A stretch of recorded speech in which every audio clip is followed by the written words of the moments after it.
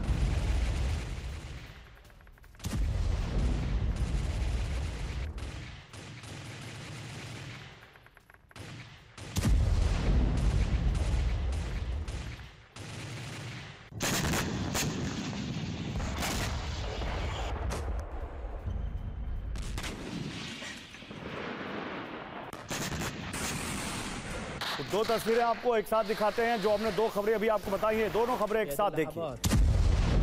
एक तरफ आप देखिए कैसे गाजा में बमबारी की इजराइल ने, और दूसरी तरफ आप देखिए कैसे यहां पर सेंट्रल गाजा में हमास से आमने सामने की जंग चल रही है आईडीएफ की। ये दोनों तस्वीरें आप देखिए, गाजा के अल-तुफा में आईडीएफ की बमबारी और दूसरी तरफ आमने सामने की जंग।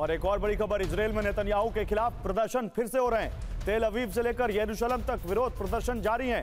सड़कों पर उतरे हजारों लोगों ने नेतन्याहू से इस्तीफे की मांग की है। ये देखिए, ये तस्वीरें कुछ आम हो चली हैं पिछले कुछ महीनों में इजराइल में। नेतन्याहू के खिलाफ एक बार फिर सड़क पर उतरे लोग। एक और खबर, रूसी बेस पर यूक्रेन का प्रचंड हमला। MLRS से खार्किव में भीषण अटैक। यूक्रेन की 36वीं ब्रिगेड ने ये मिसाइलें बरसाई।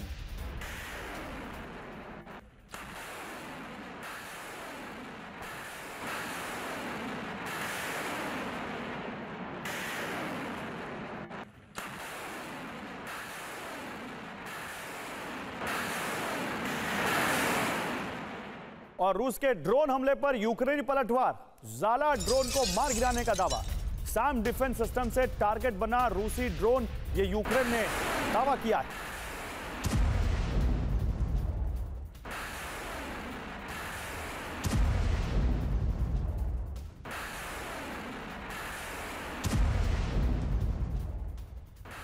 तो 2 तस्वीरें आपको दिखाते हैं 2 खबरों के साथ। रूसी बेस पर यूक्रेन का प्रचंड हमला देखिए, MLRS से खार्किव में भीषण अटैक। दूसरी तरफ यूक्रेन ने ही ज़ाला ड्रोन को मार गिराने का दावा किया है सैम डिफेंस सिस्टम से।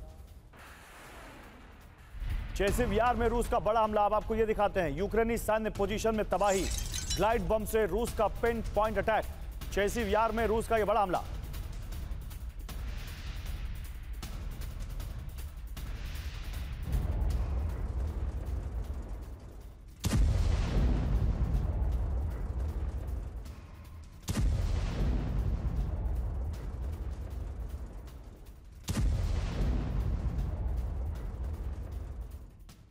और देखिए रूस की लैंडमाइन को ध्वस्त कर रही यूक्रेनी फोर्स, रॉकेट दागकर रास्ते से हटा रहे माइंस। खार्किव में रूस ने बिछाया माइंस का जाल। तो रूसी माइंस को कुछ इस तरह से ध्वस्त कर रही है यूक्रेनी सेना।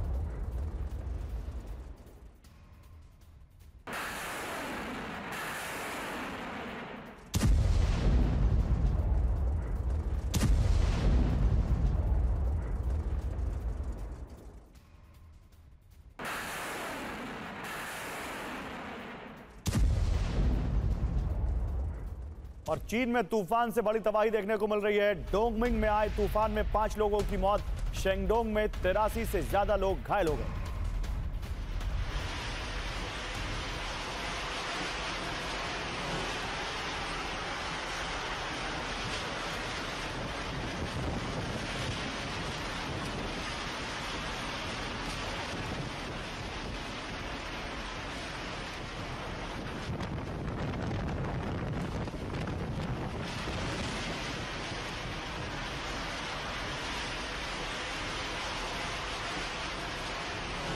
मिडिल ईस्ट से यूरोप तक टारगेट और अमेरिका है, वो हम बात करेंगे, लेकिन 8 बड़ी खबरें जो हैं इस वक्त की वो देखिए आप। देखिए जो अभी हम आपको दिखा रहे थे, गाजा के अल तूफा में भयंकर बमबारी हमने आपको बताया, राफा में, सेंट्रल गाजा में भी और कई जगह हमास ठिकाने तबाह किए गए। सेंट्रल गाजा में आमने सामने की जंग देखने को मिली। लोगों ने नेतन्याहू से इस्तीफे की मांग फिर से शुरू की है। एक बार फिर से हम तेल अवीव में लोगों का प्रदर्शन देख रहे हैं। रूसी बेस पर यूक्रेन का प्रचंड हमला MLRS से हमने आपको दिखाया। इन 4 खबरों के अलावा 4 खबरें और देखिए। ज़ाला ड्रोन जो कि बहुत अच्छा ड्रोन माना जाता है, उसको मार गिराने का दावा किया है सैम डिफेंस सिस्टम से यूक्रेन ने। ग्लाइड बम से रूस का पिन पॉइंट अटैक देखने को मिला है एक बार फिर से, वो हमने आपको बताया। चेसिव यार में रूसी माइंस को ध्वस्त कर रही है यूक्रेनी सेना, और एक नए तरीके से, नया कह सकते हैं एक अच्छे तरीके से, जिसमें वो रॉकेट दाग रहे हैं वहां पर माइंस वाले इलाकों में। और एक वॉर से अलग हटकर चीन में तूफान की खबर हमने आपको दिखाया, कैसे ताश के पत्थरों की तरह इमारतें ढह रही हैं वहां पर। 83 लोग वहां पर घायल हैं। लेकिन इन 8 बड़ी खबरों के बाद अब आपको 4 तस्वीरें दिखाते हैं, और ये 4 तस्वीरें आप देखिए कैसे ये 4 तस्वीरें बहुत अहम हैं। हूती हिजबुल्लाह का मिशन अमेरिका क्या एक और न्यूक्लियर टेस्ट करने जा रहा है? नेटो का एजेंडा वर्ल्ड वॉर, ये बहुत अहम खबर है।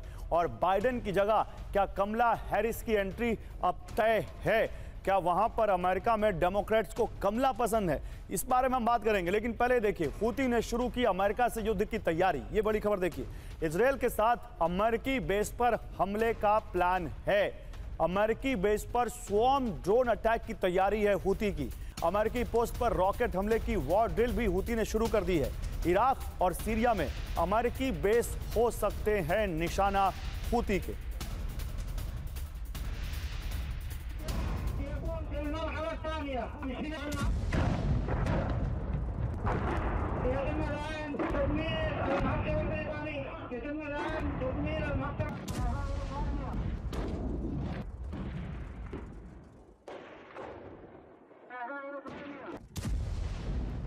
एज अ जियोपॉलिटिकल एक्सपर्ट हमें ज्वाइन कर रहे हैं। सर आप दोनों का बहुत स्वागत है, लेकिन पहले जनरल दत्ता आपसे।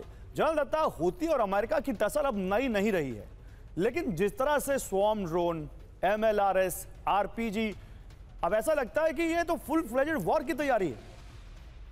हाँ बिल्कुल गौरव, आपने ठीक कहा, क्योंकि जिस तरह से हूती ने अपने आप को ऑर्गेनाइज किया है, जिस तरह से हूती ने अपना चैलेंज अमेरिका के सामने रखा है, और अमेरिका ने अभी तक उसका कोई बहुत सब्सटेंशियल जवाब नहीं दिया है, तो उसके हौसले और उसकी जो ताकत है उसमें इजाफा हुआ है। रही बात हमास के कंपैरिजन में, हूती एक ज्यादा पोटेंट तंजीम है या ऑर्गेनाइजेशन है। और जिस तरह से आप देखिए कि हूती ने जिस तरह से अमेरिकन बेसिस को, अमेरिकन वेसल्स को, या और जो इस तरह के बेसिस है उन पे अटैक किया है, वो ये बताता है कि अमेरिका को वो एंगेज रखेगा और अमेरिका के लिए मुश्किलें बढ़ाता रहेगा। सर आपकी आवाज बीच में बंद हो गई थी ब्रिगेडियर दत्ता, लेकिन फिर जितना मैं समझा उतना मुझे लग रहा है कि हूती। अच्छा देखिए, हमारे साथ जनरल सुधाकर भी जुड़ चुके हैं। जनरल सुधाकर, अब मैं आपके पास आऊंगा। जनरल सुधाकर, क्या आपने हमारा सेगमेंट देखा जिसमें हम बात कर रहे थे हूती और अमेरिका की? हूती की तैयारी आपको कैसी दिखती है, और वो भी तब जब अभी ईरान में रिजीम चेंज हुआ है? आपको लगता है कि Houthi is going to attack massively on America's basis?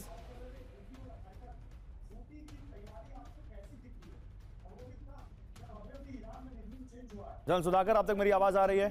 लगता नहीं आ रही। अम्बेसडर वोरा, ईरान में रिजीम चेंज का क्या हूती पर कुछ भी असर पड़ेगा? क्या मिडिल ईस्ट में ये इक्वेशंस चेंज होंगे आपको लगता है, या ये हूती और अमेरिका में अभी ये वॉर आगे हम बड़ी देखने वाले? हमारी हूँ सर, मेरी आवाज पहुंच रही है आप तक? सर आपका माइक म्यूट है शायद। Can you hear me? मेरी आवाज आ रही है? जी बोलिए सर, आप सुन पा रहे हैं मुझको? सर एक मिनट, मुझे लगता है कुछ टेक्निकल ग्लिच है पीछे। मुझे जनरल वोरा, अम्बेसडर वोरा की आवाज नहीं आ रही, प्लीज इसे सही करिए।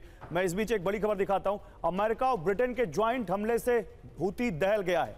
हूती के सबसे बड़े द्वीप पर प्रचंड हमला। कामरान द्वीप पर अमेरिकी अलायंस का एयर अटैक हुआ है। हूती के नेवल फोर्स को बनाया टारगेट। देखिए, ये अमेरिका और ब्रिटेन के ज्वाइंट हमले से हूती दहल गया है। अब अमेरिका और ब्रिटेन के ज्वाइंट हमले से दहला हूती। तो ऐसा नहीं कि अमेरिका शांत बैठा हुआ है या वेस्टर्न कंट्रीज शांत बैठे हुए हैं। हूती के सबसे बड़े द्वीप पर प्रचंड हमला किया गया है। कामरान द्वीप पर यूएस अलायंस का एयर अटैक।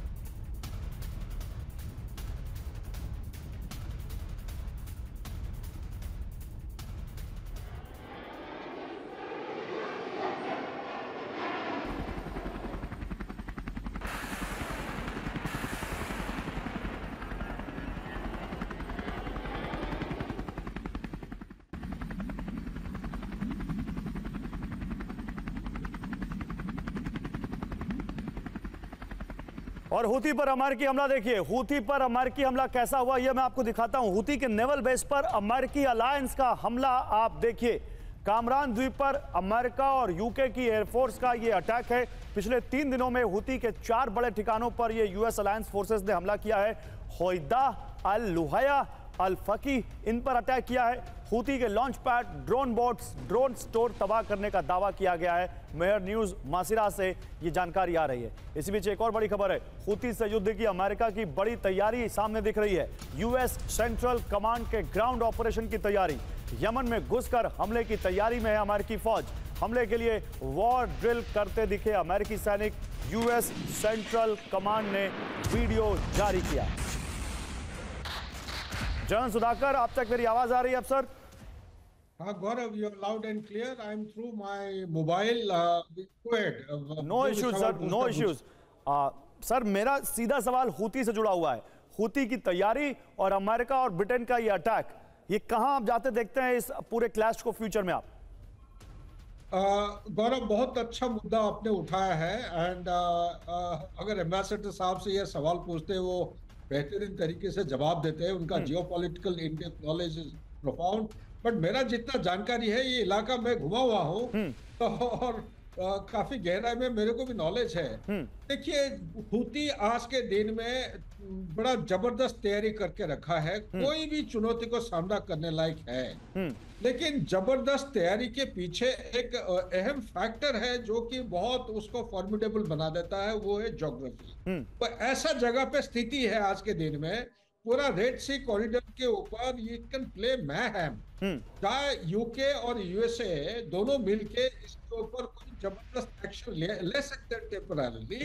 ये एक नॉन स्टेट एक्टर है। ये दूसरी पॉइंट का मैं हाईलाइट करना चाहता हूँ। यूएसए, यूके एक कन्वेंशनल रिसोर्स है जिनका तजुर्बा नॉन स्टेट एक्टर के खिलाफ विश्व में अभी तक ये हूती के बराबर कोई भी अनकन्वेंशनल या नॉन स्टेट एक्टर या टेररिस्ट ऑर्गेनाइजेशन के बराबर उन्होंने मुकाबला नहीं किया है। तीसरा चीज मैं कहना चाहता हूं, ये हूती को सपोर्ट करने वाला, हम ईरान ईरान ईरान कह रहे हैं, लेकिन ईरान के पीछे एक व्हाइट एलिफेंट बैठा हुआ है जो ज्यादा चर्चा में नहीं आता है, वो China.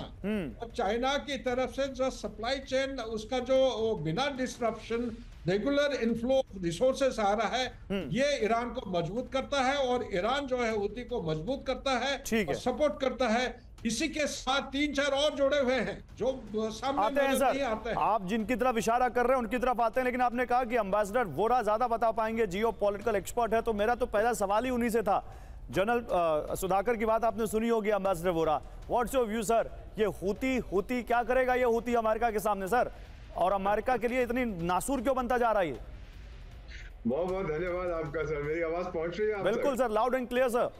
Thank you very much. बहुत अच्छा लगता है सर, आपके चैनल बहुत सीखता हूँ। जनरल साहब बहुत इज वेरी काइंड, उनकी जानकारी मुझसे कहीं ज्यादा है। He has been operating that, मैंने तो सिर्फ सर्विस की है। आपका ये प्रश्न है कि ये हूती फूती है कौन और ये इस तरह से क्यों तंग कर रहे हैं अमेरिका? सबसे पहले सर, जब मैं उस एरिया में था ये तो फटे हुए पजामे और धोती पहनने वाले लोग थे, अब तो पूरी फौज बन गई। आप देखते हैं किस प्रकार के नए नए यूनिफॉर्म्स भी है पहनते। सेकेंड चीज बहुत जरूरी है, सोमालिया की जो लोकेशन है सर, जहां पर यमन की जो लोकेशन है, अगर आप बड़े ध्यान से भी देखेंगे उसको, आपको पता लग जाएगा कि ये जो लोग हैं हूती, इनके पास एक पूरा देश है। ये नॉन स्टेट हम इनको कहते हैं, बट इफेक्टिवली ये रेगुलर आर्मी की तरह ऑपरेट कर रहे हैं, जिस तरह से हिजबुल्लाह भी लेबनान में ऑपरेट करता है। तो इसको ध्यान में रखते हुए मुझे नहीं लगता कि boots on the ground America डालेगा कहीं पर भी। जब एक बार पहले इस इलाके में गया था, आपको याद होगा, हॉर्न ऑफ अफ्रीका में बहुत मार पड़ी थी इन लोगों को। वो ब्लैक हॉक डाउन मूवी आपने भी देखी होगी, क्या हुआ क्या नहीं हुआ था इन दिस एंटायर एरिया। तो मेरा अपना मानना ये देखते हुए कि जो लोकेशन है जियो स्ट्रेटेजिक, जब सोवियत संघ था वो भी इस एरिया में दबाव डालते थे, अमेरिका भी चाहता था ये हमारे चमचे बन जाए, सब लोगों ने बहुत कुछ किया, लेकिन अब स्थिति ये बन गई है कि लोग इनको रिकॉग्नाइज, कोई भी सरकार इनको इंटरनेशनल रिकॉग्निशन नहीं देती। सबसे पहले इनकी मांग है कि हमें रिकॉग्नाइज करो कि हम लेजिटिमेट। मेरा एक सवाल जो इससे पहले था आपसे, वो इसी में जोड़ देता हूं, ईरान में रिजीम चेंज का हूती पर कोई असर देखते हैं आप?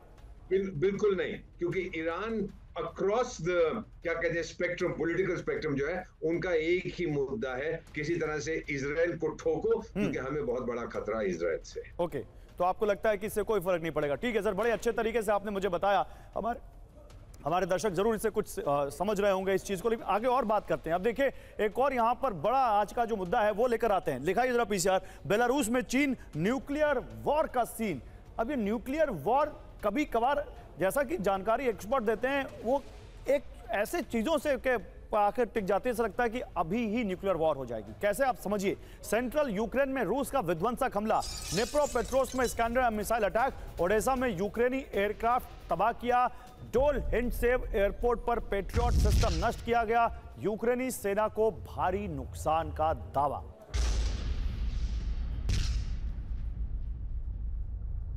तो सेंट्रल यूक्रेन में रूस का हमला, आप देखिए कैसे यहां पर सेंट्रल यूक्रेन में स्कैंडर मिसाइल का अटैक किया है रूस ने, और यहां पर यूक्रेनी सेना को भारी नुकसान का दावा किया है रूस ने। ये डोल हिंडसेव एयरपोर्ट है और यहां पर अमेरिका का एयर डिफेंस सिस्टम पेट्रियट लगा हुआ था, और रूस का दावा है कि उसने पेट्रियट डिफेंस सिस्टम को यहां पर नष्ट किया है और यूक्रेन के एयरक्राफ्ट को भी तबाह किया है। उधर यूक्रेन में रूसी हेलीकॉप्टर का भीषण अटैक, एक्शन में कामोव 52 अटैक हेलीकॉप्टर। कामोव 52 एक twin seater double engine helicopter है जो कॉम्बैट हेलीकॉप्टर कामोव 50 का एक अपग्रेडेड वर्जन है, और रूस इसको जमकर इस वॉर में इस्तेमाल कर रहा है। Mi-28 हेलीकॉप्टर ने यहां पर फ्लेयर्स छोड़े हैं, यूक्रेनी ठिकानों को टारगेट किया है। रूसी रक्षा मंत्रालय ने यह वीडियो जारी करके जानकारी दी है।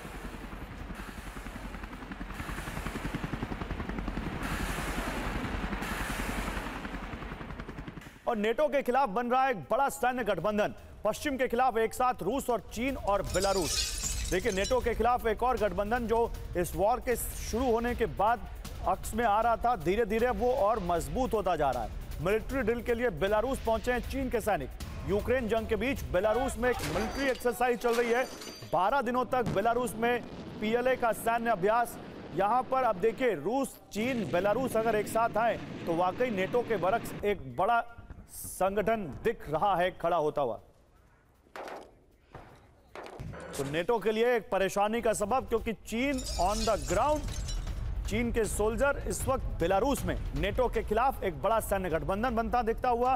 पश्चिम के खिलाफ एक साथ रूस, चीन और बेलारूस। मिलिट्री ड्रिल के लिए बेलारूस पहुंचे चीन के सैनिक। यूक्रेन जंग के बीच बेलारूस में मिलिट्री एक्सरसाइज चल रही है। 12 दिनों तक बेलारूस में पीएलए का सैन्य अभ्यास होगा।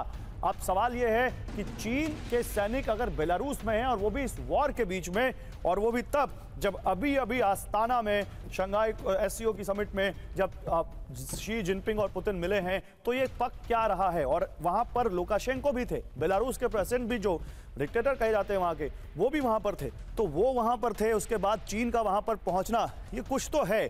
क्या बड़ी जंग की तैयारी में है रूस, चीन और बेलारूस। देखिए, नेटो के खिलाफ बन रहा है एक बहुत बड़ा सैन्य गठबंधन। पश्चिम के खिलाफ एक साथ आए रूस, चीन और बेलारूस। बेलारूस में एंटी टेरर ड्रिल के लिए पहुंचे हैं चीन के सैनिक। एससीओ में बेलारूस के शामिल होने के बाद चीन के साथ ड्रिल। रूस बेलारूस न्यूक्लियर ड्रिल के बाद चीन के साथ यह सैन्य अभ्यास हो रहा है। इसी बीच रूस, चीन और बेलारूस, क्या नेटो से जंग का कोई सीन है?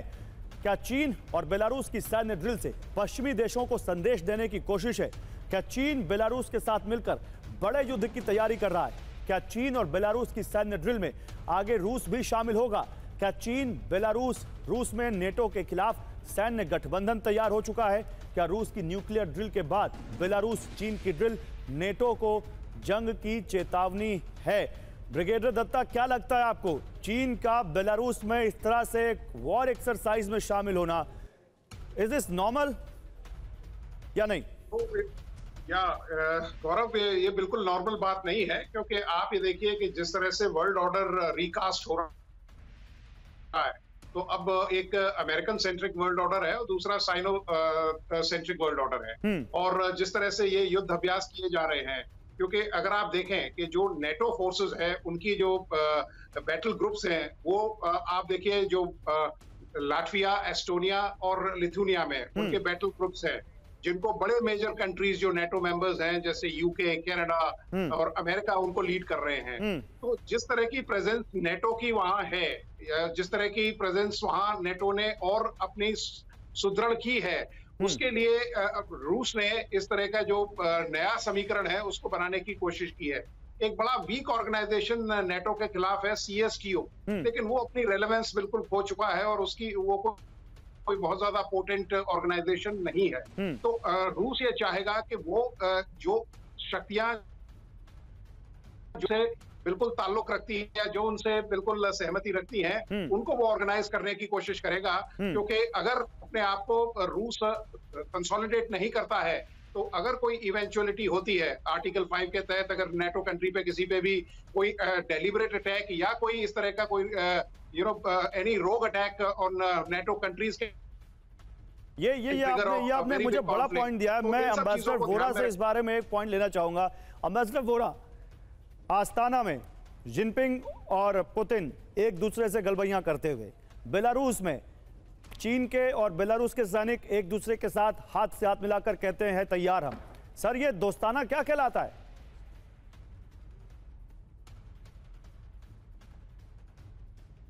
ये दोस्ताना जो है ना, ये नफरत का एक दूसरा पहलू है। सबसे पहले से मैं भूल गया था शुरू में कहना, जगन्नाथ यात्रा की शुभकामनाएं आप सबको। आपको भी सर, आप मेरे पीछे देख रहे हैं, यात्रा निकल चुकी है। सो पीस, प्रॉस्पेरिटी टू एवरीबॉडी।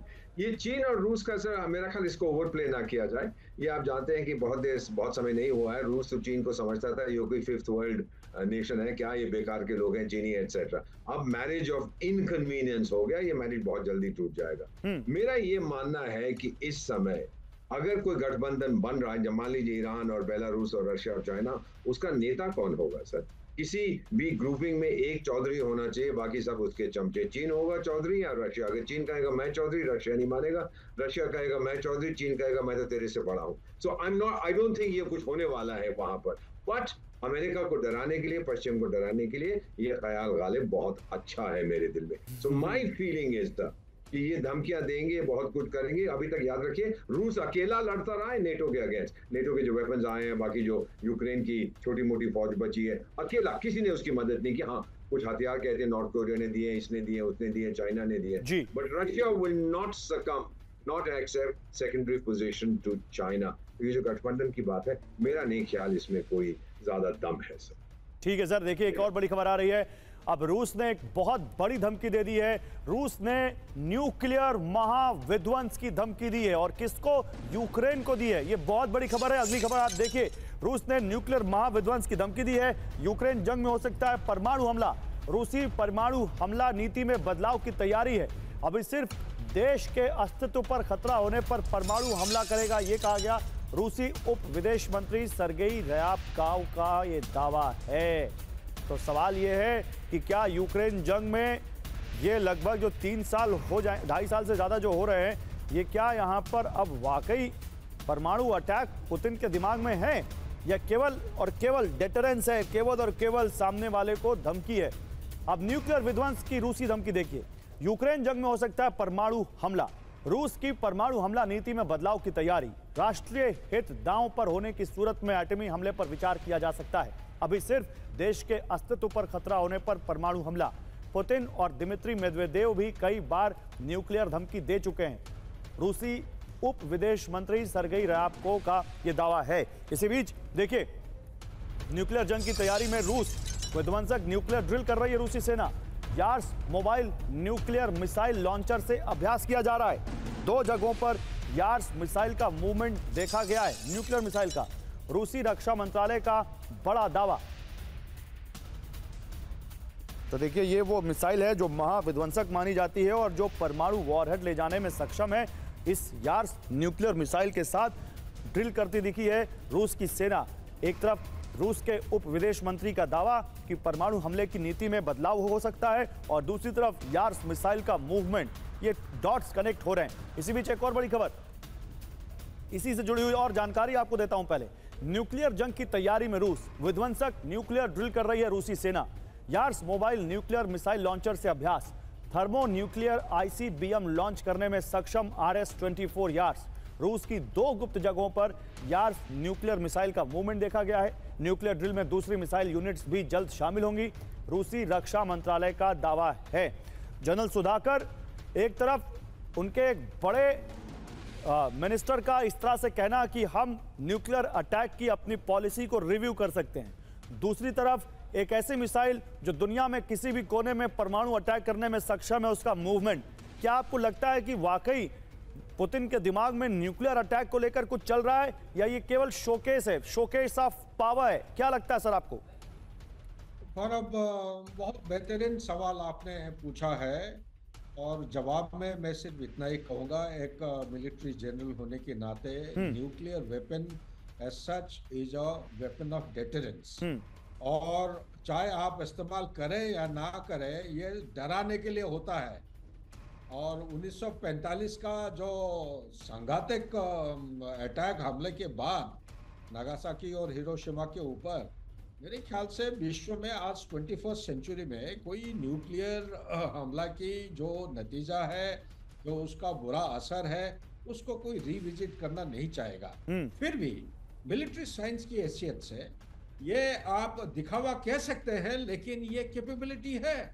जब उनका दिमाग कभी गर्म हो जाता है, बिकॉज ये टेम्पररी, एक आदमी का डिसीजन नहीं होता है बाकी देशों में, लेकिन रशिया के देश जैसा है, decision is made by the president.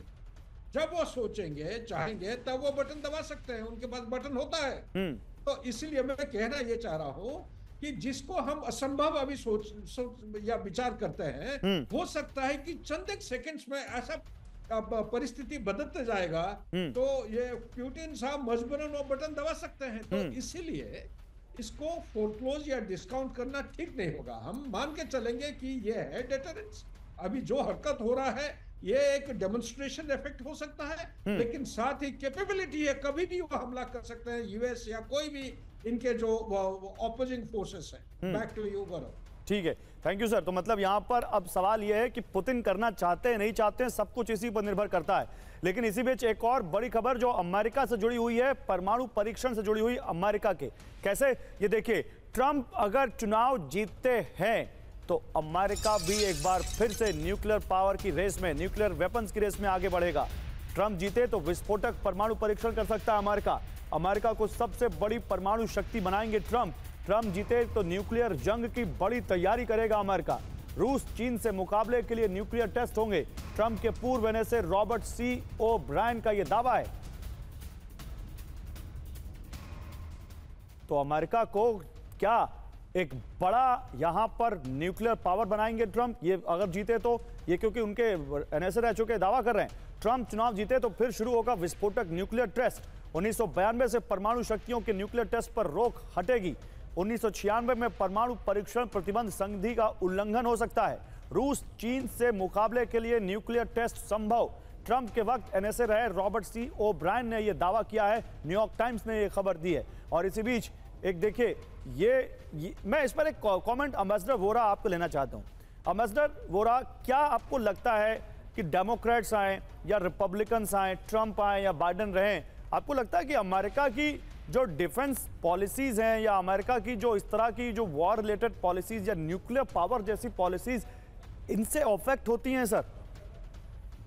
ये मुझे नहीं लगता सर, क्योंकि अमेरिका का इंटरेस्ट इस समय, आपने अभी रिसेंटली वर्ल्ड बैंक फिगर्स देखे होंगे किस तरह से रूस की इकोनॉमी है बहुत ऊंची ऊपर चली गई है। उसको उन्होंने बना दिया रिच इकोनॉमीज के अंदर, क्योंकि वो वॉर एफर्ट में बहुत सा उनका जीडीपी बढ़ता जा रहा है, फूड में, फ्यूल में, वो सेल्फ सफिशिएंट है, बहुत सी चीजें हो रही है। तो इसलिए अमेरिका भी फॉर एवर वॉर मांगता है। लेकिन अमेरिका पे एक बार उसकी मेनलैंड पे हमला हुआ, मैं पर्ल हार्बर की बात नहीं कर रहा, बट 9/11 की बात, मेनलैंड अमेरिका पे जब हमला हुआ, वो नहीं चाहेगा ये दोबारा हो। अब यूक्रेन रहता है, मरता है, जीता है, कुछ होता है, अमेरिका को क्या लेना देना है। ट्रंप साहब तो पहले भी कह चुके हैं कि नेटो वाले सब बदमाश हैं, मैं तो बाहर निकल जाऊंगा नेटो से, अपनी रक्षा खुद करेंगे। सो ये सब देखते हुए मुझे नहीं लगता, अगर ट्रंप जीत गया, ये मेरा मानना है, वो बिजनेस नेगोशिएटर है, वो बड़ा शार्प बिजनेसमैन है, मुझे लगता है कि वो जल्दी से कोई समझौता ढूंढ लेगा और वो जो अपना क्लाउन ऑफ कीव बैठा हुआ है जिसको सर्कस वाला, वो वहां से छोड़ के भाग जाएगा। आफ्टर ऑल सिंगापुर की समिट कौन भूल सकता है सर? वो अगर फ्रूटफुल होती तो दुनिया का ऑर्डर ही शायद चेंज होता आज। लेकिन ठीक है, अभी देखते हैं आगे क्या होता है। एक बड़ी खबर, रूस यूक्रेन जंग पर नेटो की में बड़ी फूट, नेटो का एजेंडा बन चुका है युद्ध, रूस से टकराव नेटो का आत्महत्या जैसा कदम, ये जानकारी सामने आ रही है। नेटो के इरादों पर हंगरी ने सवाल उठाए हैं। नेटो देश हंगरी के पीएम ओरबन की बड़ी चेतावनी। ये हंगरी का किरदार भी बड़ा दिलचस्प रहा है जब से ये यूक्रेन वॉर शुरू हुई है। नेटो में भी हैं और उसके बाद भी कुछ ऐसी बातें बोलते हैं जो नेटो को पसंद ना हो। कैसे? अब देखिए, युद्ध नेटो का एजेंडा बन चुका है, ये हंगरी के पीएम बोल रहे हैं विक्टर ओरबन। रूस से सैन्य टकराव नेटो का आत्महत्या जैसा कदम, ये कहा उन्होंने। यूक्रेन जंग में ज्यादा हस्तक्षेप नेटो के लिए विनाशकारी, नेटो देश हंगरी के पीएम ओरबन की बड़ी चेतावनी। यूक्रेन जंग के बीच पुतिन से हंगरी के पीएम ओरबन की मुलाकात हुई है। रूस दौरे से पहले कीव में ज़ेलेंस्की से सीज फायर की अपील वो कर चुके हैं। अब एक सवाल यहां पर एम्बेसडर वोरा आपसे ही, ये हंगरी ये पार हंगरी है या फिर ये रूस के साथ जाने के लिए हंगरी है? ये क्यों अपने आप को नेटो से अलग चलते हैं?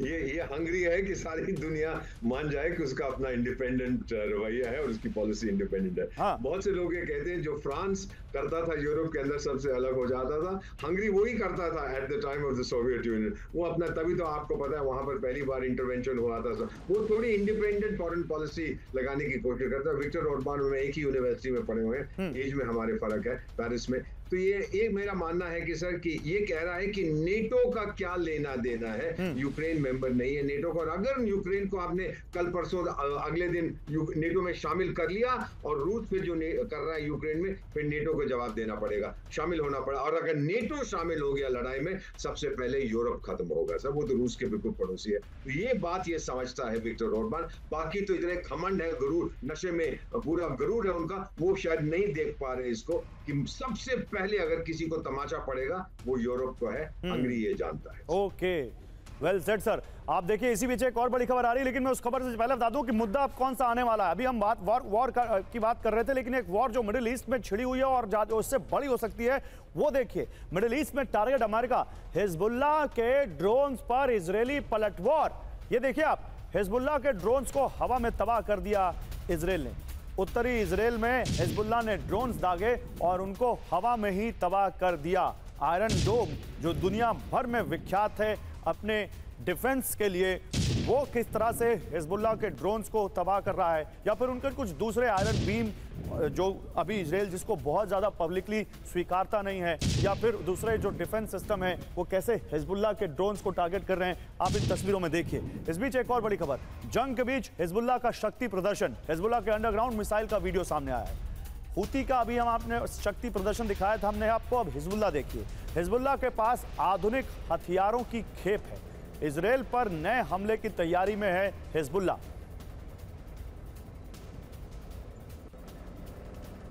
और बड़े हमले की तैयारी में है हिजबुल्लाह। हिजबुल्लाह की लड़ाकों की कड़ी ट्रेनिंग, ये सामने तस्वीरें सामने आई हैं। इजराइल के खिलाफ ट्रेनिंग का वीडियो सामने आया है। आमने सामने लड़ाई की ट्रेनिंग दी जा रही है हिजबुल्लाह के लड़ाकों को। ये देखिए कैसे आमने सामने यहाँ पर वॉर की तैयारी में हिजबुल्लाह के लड़ाके।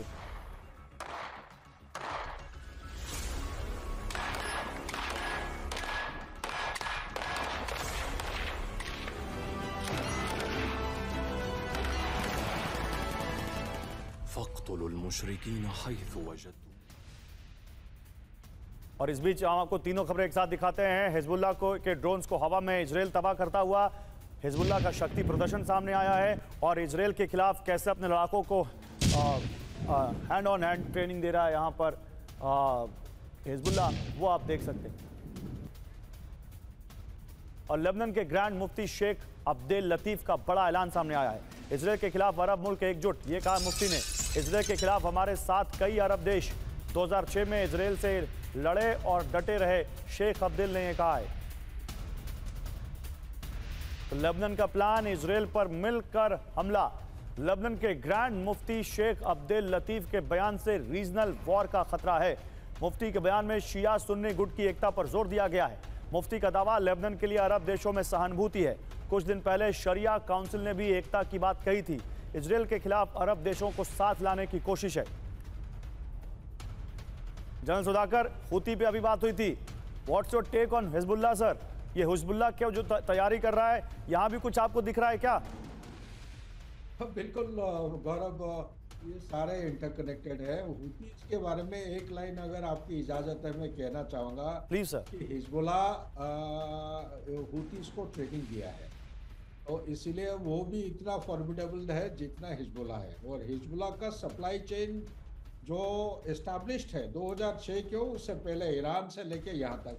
हमारे व्यूअर्स को उम्मीद है कि वो समझ पा रहे हैं कि ईरान और इजराइल के बीच में जो लड़ाई है, यह बीच में उनका करीब करीब डिस्टेंस, ये कंटिन्यूस बॉर्डर नहीं है, 1800 किलोमीटर की करीब करीब गैप है डिस्टेंस।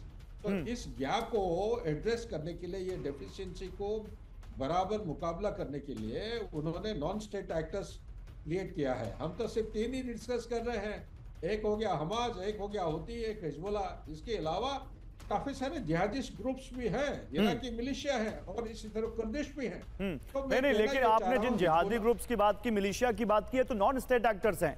जो ब्रिगेडियर दत्ता को मैं लाना चाहूंगा सर इस बहस में। ब्रिगेडियर दत्ता, आपने सुना होगा हिजबुल्लाह तो ये दावा कर रहा है कि बहुत सारे अरब देश उसके साथ आ गए, और ये तो नॉन स्टेट एक्टर्स अलग हो गए, लेकिन वो अरब देशों का अगर दावा कर रहा है, डज इट मीन कि क्या सऊदी अरब भी उसके साथ है, क्या यूएई भी उसके साथ है, क्या उसके साथ जॉर्डन भी है, क्या उसके साथ इजिप्ट भी है? क्या दावा आपको, हिजबुल्लाह के दावे में क्या दम दिखता है आपको? देखिए गौरव, ये जो हिजबुल्लाह का दावा है, ये जनरली एक साइकोलॉजिकल वॉरफेयर का हिस्सा है। हाँ। और रही बात जितने भी वहाँ मुस्लिम कंट्रीज है, वो सारे एकजुट, चाहे वो ऑर्गेनिकली इकट्ठे हों या एक मत रखते हों, लेकिन वो यकीनन ये चाहते हैं कि साहब इजराइल का जो वर्चस्व है उसको कैसे कम किया जाए। आप देखिए सन 48 में, सन 1967 में और 1973 वगैरह में भी इन देशों ने सब इकट्ठे होकर इजराइल के खिलाफ लड़ाई या युद्ध का ऐलान किया था, लेकिन इजराइल हमेशा से विक्टोरियस वहां से निकल के आया है। जब पार्टीशन भी हुआ था तो आप देखिए 55% जो जगह थी वो फिलिस्तीन के पास थी और करीब 45% इजराइल के पास थी। आज पैलेस्टीन के पास केवल 20% जगह रह गई है। तो इजराइल का जिस तरह का जुझारू नेचर है, जिस तरह की मस्कुलर नेशनलिज्म वो दिखाता है, ये देश कितना भी आह्वान कर लें, हालांकि इनमें खुद काफी बाइफर्केशन है, काफी मतभेद है, लेकिन हाँ, इजराइल के इस रवैये से वहाँ चिंता और चिंतन दोनों की आवश्यकता है जो वहाँ चल रही है। ठीक है सर, आप रहिए मेरे साथ। इसी बीच एक और बड़ी खबर है, सेंट्रल गाजा में इजरायली वायुसेना का विध्वंस। आईडीएफ की बमबारी और आईडीएफ का विध्वंस अभी थमा नहीं है। गाजा में प्रचंड बमबारी से दहला है नुसीरत कैंप। इजरायली हमले में 14 हमास लड़ाकों की मौत। और इजरायल पर हमले की तैयारी में है फिलिस्तीन इस्लामिक जिहाद। वेस्ट बैंक में अल कुद्स ब्रिगेड ने मार्च किया है। तुलकर्म बटालियन का नूर शम्स में शक्ति प्रदर्शन।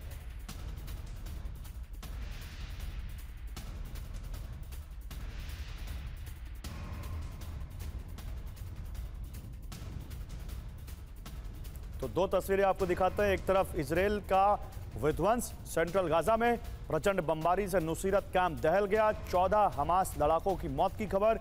तो दूसरी तरफ जो अल कुद्स ब्रिगेड है उसने मार्च किया है वेस्ट बैंक में और हमले की तैयारी में है फिलिस्तीन इस्लामिक जिहाद नाम का एक संगठन। और हिजबुल्लाह हमास से युद्ध के बीच इजरायल में टेंशन दिख रही है। नेतन्याहू और रक्षा मंत्री योआव गैलेंट के बीच टेंशन दिख रही है। हॉस्टेज डील, लेबनान से युद्ध पर अनबन की खबरें हैं रक्षा मंत्री और पीएम के बीच में। गैलेंट को नेतन्याहू ने कहा आप पीएम नहीं हैं। मोसाद शिन बेट के साथ बैठक के दौरान बहस हुई है रक्षा मंत्री गैलेंट और पीएम नेतन्याहू के बीच, रिपोर्ट्स कह रही हैं। तो ऑल इज नॉट वेल। पहले वॉर कैबिनेट खत्म की गई इजरायल में और अब उसके बाद रक्षा मंत्री और प्रधानमंत्री के बीच इस तरह से सार्वजनिक मंच पर बहस। नेतन्याहू और गैलेंट में टेंशन। इजरायल के पीएम और रक्षा मंत्री में अनबन की खबरें। मोसाद और शीन बेट चीफ के साथ मीटिंग के दौरान यह बहस। योआव गैलेंट की मीटिंग लीड करने पर भड़के नेतन्याहू। गैलेंट को नेतन्याहू ने कहा आप पीएम नहीं हैं। गैलेंट को नेतन्याहू के आदेश मानने से दिक्कत है, ये रिपोर्ट कह रही है। सोर्स है टाइम्स ऑफ इजरायल और चैनल 12। ये क्या चल रहा है सर इजरायल में? एम्बेसडर वोरा, क्या समझ में आ रहा है? इजरायल में भी अब वॉर के बीच एक वॉर, पॉलिटिकल वॉर और एक कह सकते हैं कि बीच में आपस में ही वॉर शुरू हो गई नेताओं में। ये आपने बहुत अच्छा सवाल पूछा, very perceptive, I congratulate you sir. आपने भी शुरू में बताया था कि नेतन्याहू के अगेंस्ट डेमोन्स्ट्रेशन शुरू हो गई हैं। वो डेमोन्स्ट्रेशंस ये नहीं है कि तू हमास से क्यों लड़ रहा है, वो उसके मेथड से डिसएग्री करते हैं, उसके ऑब्जेक्टिव से नहीं। तो उसकी जो गैलेंट साहब के साथ भी थोड़ी बहुत अनबन हुई है। गैलेंट कह रहे हैं कि दूसरी तरह से हम हमास से निपटेंगे और फिर हिजबुल्लाह से, जबकि नेतन्याहू साहब जो अपना भाई को बैठे थे जब एंटेबी युगांडा में अटैक हुआ था, वो कहते हैं एकदम मिटा दो इनको फुल फोर्स के साथ। ये थोड़ा सा डिफरेंस ऑफ परसेप्शन है दोनों के बीच में। और अब आपस में जैसे आप जानते हैं किसी भी डेमोक्रेटिक सिस्टम में होता है, एक आदमी कहता है ये कर, दूसरा कहता है मैं तेरा बाप हूं, मैं ये करूंगा, वो कहता है मैं तेरा बेटा जरूर हूं पर तेरे बराबर को। That's what's going on. I wouldn't take it seriously. उनका ऑब्जेक्टिव क्लियर है, इजराइल की सिक्योरिटी, डिस्ट्रक्शन ऑफ हमास। नहीं, लेकिन इससे क्या इस ऑनगोइंग वॉर में कोई असर देखते हैं आप? नहीं, इस पे कोई नहीं होगा सर। कोई असर नहीं होगा, ठीक है। वो लड़ते रहेंगे जब तक हमास खत्म ना हो जाए। ठीक है, ओके। देखिए इसी बीच एक और बड़ी खबर, लेकिन उससे पहले मैं आपको बताऊं कि अब हम कौन सा मुद्दा और लेकर आ रहे हैं। दिखाइए जरा पीसीआर यहां पर। मिडिल ईस्ट की बात कर रहे थे आप। बेलारूस में चीन का जो हमने अभी आपको वॉर एक्सरसाइज, मिलिट्री एक्सरसाइज का एक सीन दिखाया, अब ये न्यूक्लियर वॉर का सीन देखिए आप। यूक्रेन के अवदीवका में विध्वंसक हमला, रूसी पोजीशन पर यूक्रेन का प्रचंड प्रहार, रूसी हथियार डिपो में भारी धमाका, कई रूसी सैनिकों की मौत का दावा किया जा रहा है।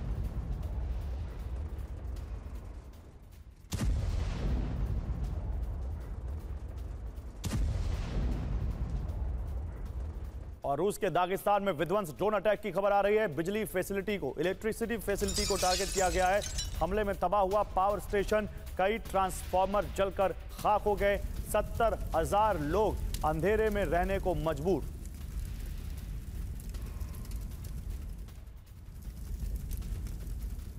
और रूस के क्रास्नोडार में यूक्रेन का हमला, ऑयल डिपो पर किया ड्रोन अटैक, हमले से कई जगहों पर लगी भीषण आग। ड्रोन हमले में मोबाइल टावर भी तबाह हो गया।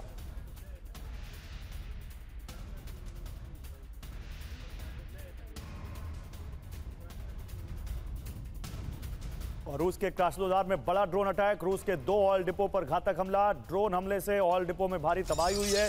आग की लपटों में घिरा है रूसी ऑयल प्लांट।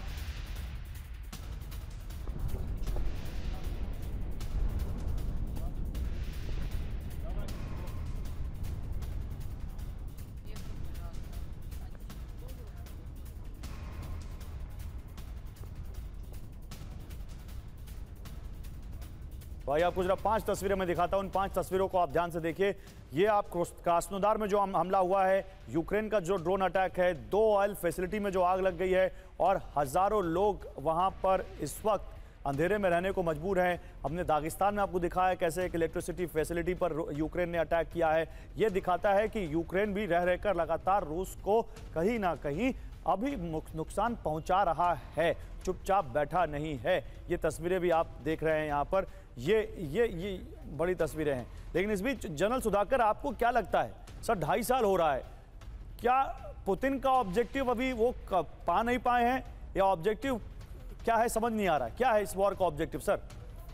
नहीं गौरव, आपने मुद्दा बड़ा अच्छा उठाया है।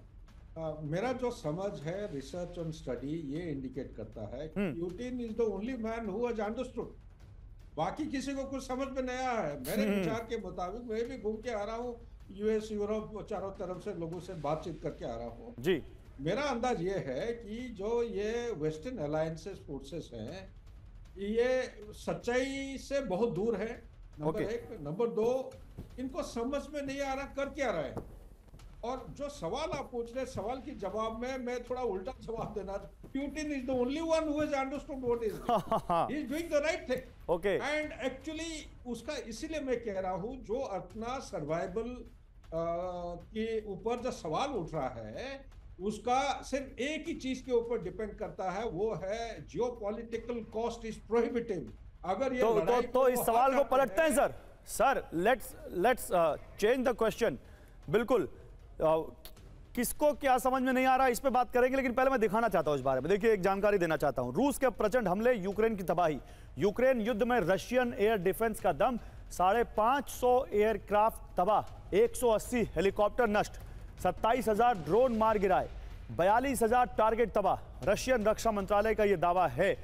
किसको समझ में नहीं आ रहा एम्बेसडर वोरा, बताइए?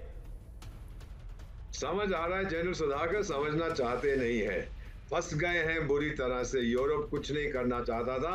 आपका और मेरा चाचा जो बैठा हुआ है बुढ़न वॉशिंगटन में, वो उनको घसीट के ले आया, नेटो को रिवाइटलाइज किया, नेटो को बोला भाई तुम तो मर जाओगे अगर कोई दुश्मन नहीं है, चलो अब रूस आपका दुश्मन बन गया, उससे लड़ते हैं। लेकिन अब बहुत हद तक यूरोप में लोग ये समझ हम कहाँ फंस गए हैं, हमने क्या गलती की है, हम क्यों अपने चाचा अमेरिका के पीछे दौड़ रहे हैं। लेकिन इतनी बुरी तरह से फंस गए हैं सर कि अब वो उनको मालूम नहीं आगे का रास्ता क्या, और आगे का रास्ता एक ही व्यक्ति जानता है, जैसे जनरल साहब ने कहा, उसका नाम है व्लादिमीर पुतिन, और उसके कल मेहमान होंगे भारत के प्रधानमंत्री। वो शायद, मेरा मानना है, पीएम साहब उससे पूछेंगे कि भाई टाइगर बता तेरे एंड गेम क्या, आगे क्या होने वाला है। शायद उसके पास एंड गेम इस समय उसके सामने है, बड़ा शातिर और टाइगर अभी जिंदा है सर, टाइगर क्या करेगा देखना होगा। लेकिन इसी बीच एक और बड़ी खबर, रूस से जंग में यूक्रेन को भारी नुकसान, रूसी हमलों में यूक्रेनी सेना की तबाही। अब तक यूक्रेन के 550 एयरक्राफ्ट तबाह हो चुके हैं, 42,000 टारगेट पर विध्वंसक हमले हुए हैं। रूसी रक्षा मंत्रालय का बहुत बड़ा ये दावा है, जिस बारे में अभी मैं आपको स्टैटिस्टिक्स बता रहा था, जो आंकड़े आपको दे रहा था। एक बार फिर से वो आंकड़े देता हूं। देखिए, रूस के प्रचंड हमले, यूक्रेन की तबाही, यूक्रेन युद्ध में रशियन एयर डिफेंस का दम, 550 एयरक्राफ्ट, बहुत एक एयरक्राफ्ट करोड़ों में होता है, 550 एयरक्राफ्ट तबाह, 180 हेलीकॉप्टर नष्ट, 27,000 ड्रोन मार गिराए, 42,000 टारगेट तबाह किए। ये रशियन रक्षा मंत्रालय ने दावा किया है। तो आप सोचिए यूक्रेन ने इस वॉर में क्या खोया है और क्या पाया है। इसी बीच एक और जो बड़ी खबर जो पूरी दुनिया में चर्चा का सबब बनी हुई है, वो सामने लाते हैं। क्या बाइडेन नहीं बल्कि कमला है पसंद? क्यों, आप समझिए। जो बाइडेन की सेहत को लेकर सस्पेंस लगातार बना हुआ है। पार्किंसन बीमारी के एक्सपर्ट व्हाइट हाउस पहुंचे, बाइडेन के पर्सनल डॉक्टर से मिले थे पार्किंसन एक्सपर्ट। विजिटर लॉग में top neurologist doctor Kevin cannot का नाम दर्ज किया गया। न्यूयॉर्क पोस्ट की रिपोर्ट में यह बड़ा दावा किया गया है। जब से ट्रंप और बाइडेन की वो प्रेसिडेंशियल डिबेट हुई है, तब से बाइडेन खुद अपनों के ही निशाने पर आ चुके हैं और उनको हटाने की आवाज तेज हो रही है। हालांकि अब बाइडेन ने कह दिया, जब तक भगवान ना आ जाए मैं किसी के कहने पे हटूंगा नहीं। लेकिन आप देखिए, बाइडेन के हेल्थ पर सस्पेंस। व्हाइट हाउस में पार्किंसन बीमारी के एक्सपर्ट पहुंचे। डॉक्टर केविन कैनट ने बाइडेन के पर्सनल डॉक्टर से मुलाकात की। 2 और डॉक्टर्स भी व्हाइट हाउस में मौजूद रहे, ये रिपोर्ट कह रही है। रिपोर्ट के मुताबिक बाइडेन के हेल्थ को लेकर चर्चा हुई। 81 साल के बाइडेन आधिकारिक तौर पर फिट प्रमाणित हैं, ये न्यूयॉर्क पोस्ट के हवाले से खबर आ रही है। लेकिन बाइडेन की पार्टी में तख्ता पलट का खतरा अब दिख रहा है। अब देखिए, अमेरिका का राष्ट्रपति अपनी ही पार्टी में घिर गया है। बाइडेन की जगह कमला हैरिस की जिम्मेदारी की तैयारी चल रही है। डेमोक्रेटिक पार्टी के सीक्रेट डॉक्यूमेंट्स में खुलासा हुआ है। केस फॉर कमला दस्तावेज में कैंपेन का पूरा प्लान है। अमेरिका की 2 बड़ी न्यूज एजेंसीज ने यह खुलासा किया है। तो बाइडेन की पार्टी में क्या तख्ता पलट होगा? जो बाइडेन की जगह कमला हैरिस को राष्ट्रपति उम्मीदवार बनाने की तैयारी। डेमोक्रेट पार्टी में बाइडेन को राष्ट्रपति की उम्मीदवारी से हटाने का प्लान है। डेमोक्रेटिक पार्टी में केस फॉर कमला कैंपेन तैयार किया गया है। सीक्रेट दस्तावेज में कमला को उम्मीदवार बनाने का पूरा प्लान है। दस्तावेज में लिखा गया दल से निकलने का एक ही रास्ता, कमला हैरिस। और ये CNN द सन के हवाले से जानकारी है। अब देखते हैं कि क्या यहां पर डेमोक्रेट्स डिसीजन लेते हैं। लेकिन फिलहाल आप लोगों के साथ बात करके बहुत अच्छा लगा। एम्बेसडर वोरा, ब्रिगेडियर दत्ता और जनरल सुधाकर, बहुत मजा आया। Thank you very much. एक छोटे से ब्रेक के लिए रुक रहे हैं, लेकिन खबरें TV9 भारतवर्ष पर लगातार जारी रहेंगी। आप बने रहिए।